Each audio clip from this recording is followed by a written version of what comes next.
بسم اللہ الرحمن الرحیم۔ آج کی اس ویڈیو میں ہم پاک نبی صلی اللہ علیہ وسلم کی پیاری بیٹی حضرت سیدہ فاطمہ الزہرا رضی اللہ تعالیٰ عنہ کے متعلق سنیں گے، اور پاک نبی صلی اللہ علیہ وسلم کی وہ حدیث بھی سنیں گے کہ جب پاک نبی نے فاطمہ الزہرا کے کان میں کچھ کہا تو آپ رونے لگی، پھر جب آپ رونے لگی تو پاک نبی نے دوبارہ کچھ فاطمہ الزہرا کے کان میں فرمایا تو آپ ہنسنے لگی۔ یہ کیا باتیں تھیں، یہ حدیث بھی سنیں گے۔ چونکہ آج 3 رمضان المبارک جو کہ سیدہ خاتون جنت کا یوم وصال ہے، تو اسی مناسبت سے ہم سیدہ خاتون جنت کو خراج عقیدت پیش کرتے ہوئے کچھ آپ کا ذکر خیر کریں گے، بلکہ آپ سے بھی کہوں گا کہ آپ ضرور کچھ پڑھ کے، قرآن کی تلاوت کر کے یا آپ کے نام پہ صدقہ خیرات کر کے آپ کو خراج عقیدت پیش کریں۔ اور آپ سے گزارش ہے کہ اگر چینل پہ نئے ہیں چینل کو سبسکرائب کریں، بیل آئیکن کا بٹن کلک کریں تاکہ ہر آنے والی نئی ویڈیو آپ کو مل سکے۔ تو چلیے وہ حدیث سنتے ہیں جس میں پاک نبی صلی اللہ علیہ وسلم کے کچھ فرمانے سے سیدہ خاتون جنت پہلے رونے لگی پھر ہنسنے لگی۔ تو اس حدیث کو اما عائشہ صدیقہ رضی اللہ تعالی عنہا نے روایت کیا ہے۔ آپ بیان کرتی ہیں کہ سیدہ خاتون جنت رضی اللہ تعالی عنہا پاک نبی صلی اللہ علیہ وسلم کے پاس تشریف فرما ہوئی تو پیارے نبی صلی اللہ علیہ وسلم نے فاطمہ کے کان میں کچھ سرگوشی کی، یعنی کوئی بات کان میں کہی،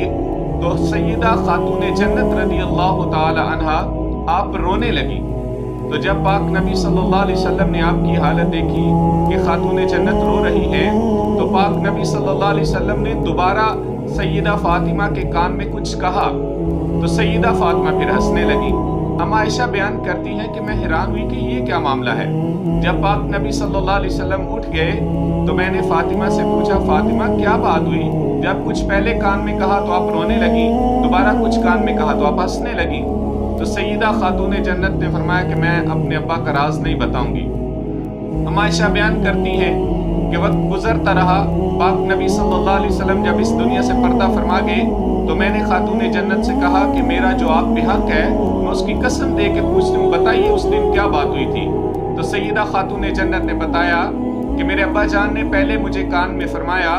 کہ پہلے ہر سال رمضان میں جبریل امین میرے ساتھ 1 دفعہ قرآن کا دور کرتے تھے۔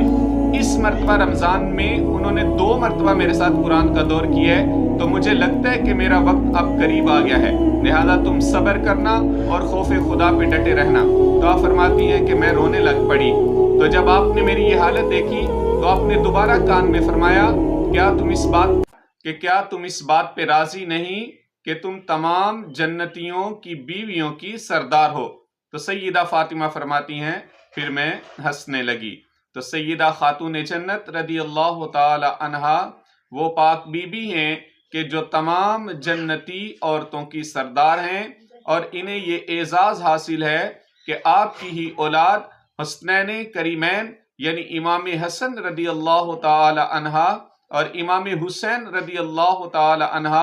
آپ کے یہ دونوں شہزادے اللہ کے پاک نبی کے فرمان کے مطابق تمام جنتی جوانوں کے سردار ہیں۔ اور یہ بات ذہن میں رکھیں کہ جنت کے اندر جتنے بھی مرد ہوں گے وہ تمام جوان ہی ہوں گے، ایسا نہیں ہے کہ بوڑھوں کا کوئی اور جوانوں کا کوئی اور۔ جنت کے اندر جو بھی داخل ہوگا وہ جوانی کی ہی حالت میں داخل ہوگا، اگرچہ وہ بوڑھا ہی ہو کر کیوں نہ مرا ہو۔ تو اس سے یہ بات سمجھ میں آتی ہے کہ سارے جنتیوں کے سردار امام حسن اور حسین ہیں، اور عورتوں کی سردار سیدہ خاتون جنت، امام حسن اور حسین کی ماں، یہ ان کی سردار ہیں۔ تو یہ پاک گھرانہ تو وہ ہے جس کے متعلق اللہ نے قرآن میں فرمایا ہے، انما یرید اللہ لیذھب عنکم الرجس اہل البیت ویطہرکم تطہیرا، کہ جب یہ قرآن کی آیت نازل ہوئی کہ محبوب آپ کا رب چاہتا ہے کہ وہ آپ کے اہل بیت کو پاک کر دے اس طرح کہ جس طرح پاک کرنے کا حق ہے۔ اللہ کے پاک نبی صلی اللہ علیہ وسلم کی طرف جب یہ آیت مبارکہ نازل ہوئی تو اللہ کے پاک نبی نے سیدہ فاطمہ،